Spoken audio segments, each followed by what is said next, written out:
آج ہم آپ کو بتائیں گے صدقہ فطر کا نصاب۔ ہم اس پہ بات کریں گے کہ فطرانہ آپ نے کیسے دینا ہے۔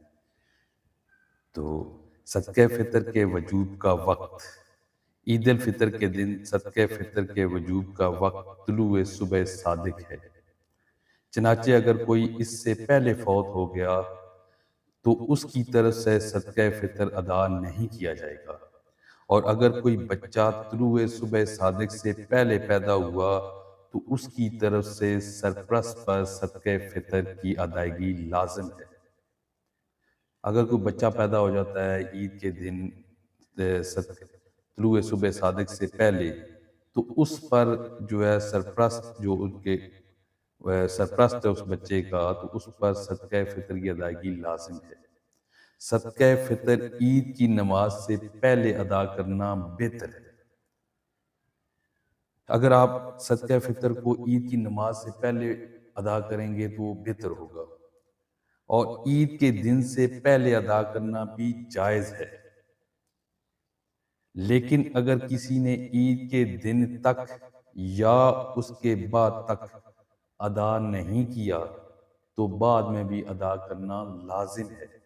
اگر کوئی بندہ کسی مجبوری کے تحت، کوئی بھی مجبوری ہو سکتی ہے، تو اس کے تحت وہ نہیں کر پاتا، عید سے پہلے نہیں کر پاتا، پھر عید آ جاتی ہے، نماز ہو جاتی ہے اور عید کا دن بھی ایون کہ گزر جاتا ہے، تو وہ اگر نہیں ادا کر پاتا تو اس پر بعد میں بھی لازم ہے۔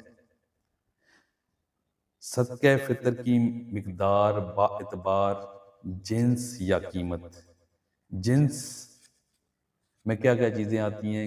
گندم ہے، جو، کھجور، کشمش۔ تو ان کی مقدار جو متعین کی گئی ہے 2 کلو احتیاطاً گندم فی کس۔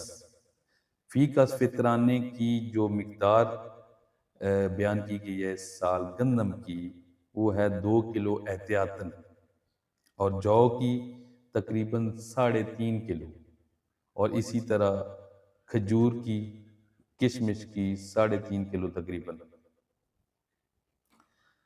تو اگر یہی چیز آپ پیسوں میں دیتے ہیں، روپوں میں دیتے ہیں، تو اس کی فی کس فطرانہ جو آپ پر لازم ہے وہ اس سال مقرر کیا گیا ہے 300 روپے، اگر آپ گندم کے مطابق دیتے ہیں تو۔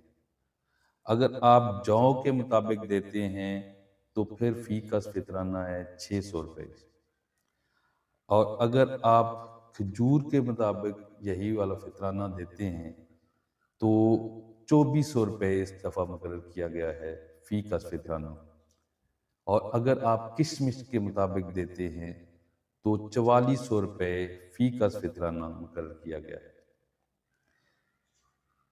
آگے آ جاتا ہے پورے ماہ کا فدیہ۔ اگر کسی نے روزے نہیں رکھے اور کسی بھی بیماری کی وجہ سے، فار ایگزامپل وہ ایجڈ ہے اور اس کی بیماری اتنی ہے کہ یہ ممکن ہے کہ وہ بیمار ہے تو اس کے بعد ٹھیک نہیں ہو پائے گا اور نہیں ہو پاتا، تو پھر اس کا فدیہ جو ہے وہ 9000 پورے مہینے کا 9000 روپے ہے۔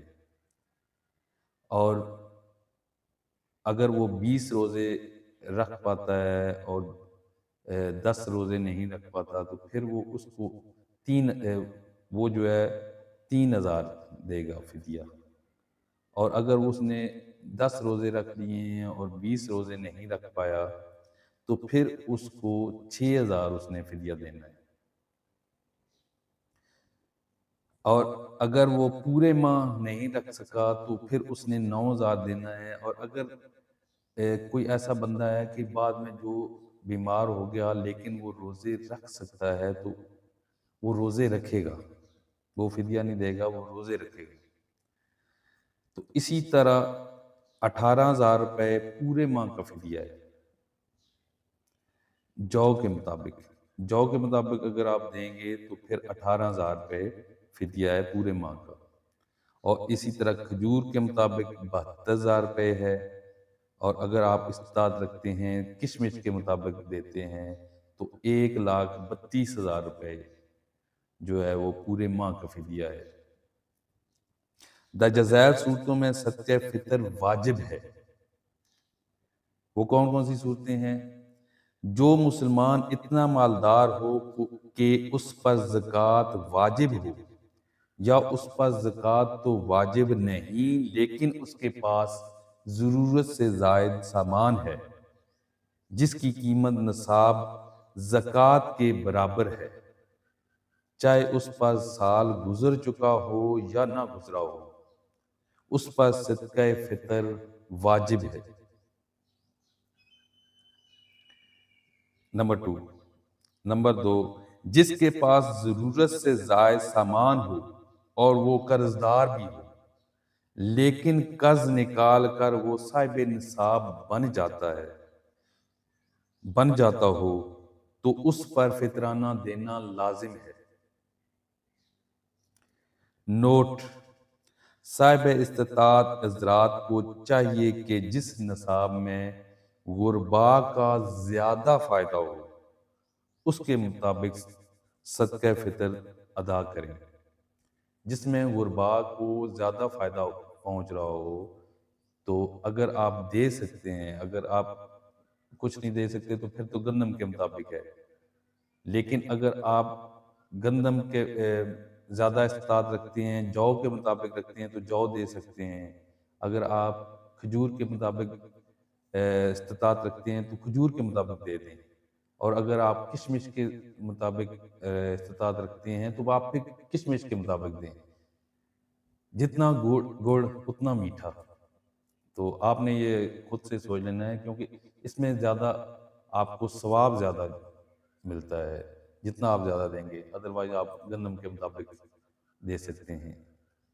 تو یہ انفارمیشن تھی چھوٹی سی، یہ لازمی نہیں ہے، اتھینٹک نہیں ہے، یہ میں وہ شیئر کر رہا ہوں جو مجھے پتہ ہے۔ تو آپ اپنے قاری صاحبان سے کنسلٹ کر سکتے ہیں، ان سے پوچھ سکتے ہیں، وہ آپ کو ایکچوئل بات صحیح بتائیں گے۔ یہ جسٹ اویئرنیس ہے جو عام بندے کو ایون کہ مجھے بھی نہیں پتا تھی، میں نے قاری صاحب سے ڈسکس کی تو پھر یہ میں آپ کو بتا رہا ہوں۔ تو قاری صاحب سے پوچھنے کے بعد یہ میں آپ کو شیئر کر رہا ہوں۔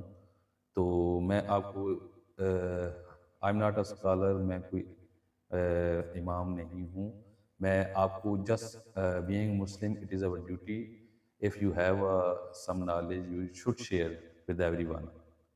تو I am sharing with everyone۔ تو لیکن اتھینٹک بات جو ہے وہ آپ اپنے قاری صاحبان سے پوچھ سکتے ہیں، وہ آپ کو ایکچوئل صحیح بات بتائیں گے، جو بھی آپ کے امام مسجد ہیں۔ بہت شکریہ، جزاک اللہ، السلام علیکم ورحمۃ اللہ وبرکاتہ۔